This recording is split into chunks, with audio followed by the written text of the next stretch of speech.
नमस्कार साथियों, एक बार फिर से आपके अपने YouTube चैनल स्पेशल एजुकेशन में आपका बहुत बहुत स्वागत है। साथियों, आज की एक महत्वपूर्ण जानकारी पेड न्यूज़ को लेकर एक महत्वपूर्ण जानकारी यहाँ पे दी गई है। कर्मचारियों के लिए सबसे बड़ी बुरी खबर है, डीए बढ़ाने को लेकर सरकार ने किया है साफ मना। क्या रही इसकी पूरी जानकारी, क्या रही इसकी पूरी रणनीति, जान लेते हैं।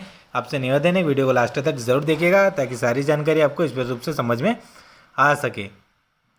डीए महंगाई भत्ते में बढ़ोतरी की मांग को लेकर राज्य सरकार के कर्मचारियों का एक वर्ग प्रदर्शन कर रहा है। पिछले दिनों वित्त राज्य मंत्री चंद्रिमा भट्टाचार्य ने बजट पेश करते हुए महंगाई भत्ते में 3% बढ़ोतरी की घोषणा यहाँ पे की थी। उसके साथ ही यहाँ पे न्यूज़ हिंदी केंद्रीय कर्मचारियों के साथ अलग अलग राज्यों में काम करने वाले सरकारी कर्मचारी इस समय महंगाई भत्ता बढ़ाने का इंतजार कर रहे हैं।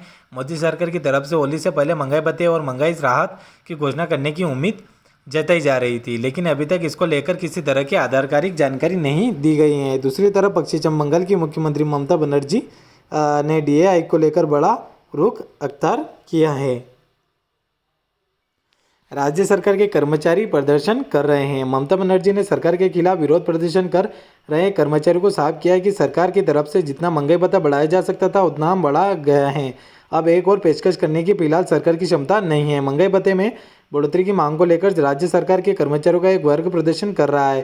पिछले दिनों वित्त राज्य मंत्री चंद्रिमा भट्टाचार्य ने बजट पेश करते हुए महंगाई भत्ते में 3% बढ़ोतरी की घोषणा यहाँ पे की। वेस्ट बंगाल में डीए बेसिक सैलरी की 6% है और यहाँ पे 10 मार्च को राज्य में हड़ताल का आह्वान भी किया गया है। विरोध करने वाले कर्मचारियों का कहना है कि राज्य सरकार की तरफ से बढ़ाया गया डीए केंद्रीय कर्मचारियों की तुलना में बहुत कम है। बांग्ला में विपक्षी दल भी प्रदर्शनकारी कर्मचारियों के साथ खड़े नजर आ रहे हैं। कर्मचारियों के संगठन ने 10 मार्च को राज्य में हड़ताल का आह्वान यहाँ पे किया है और पेंशन पर 20,000 करोड़ का खर्च होगा।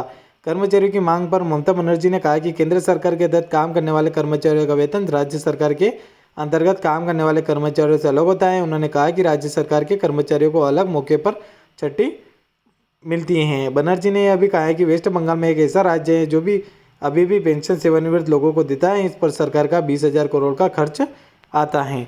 तो किस प्रकार यहाँ पे 10 मार्च को यहाँ पे हड़ताल का आह्वान भी यहाँ पे किया गया है।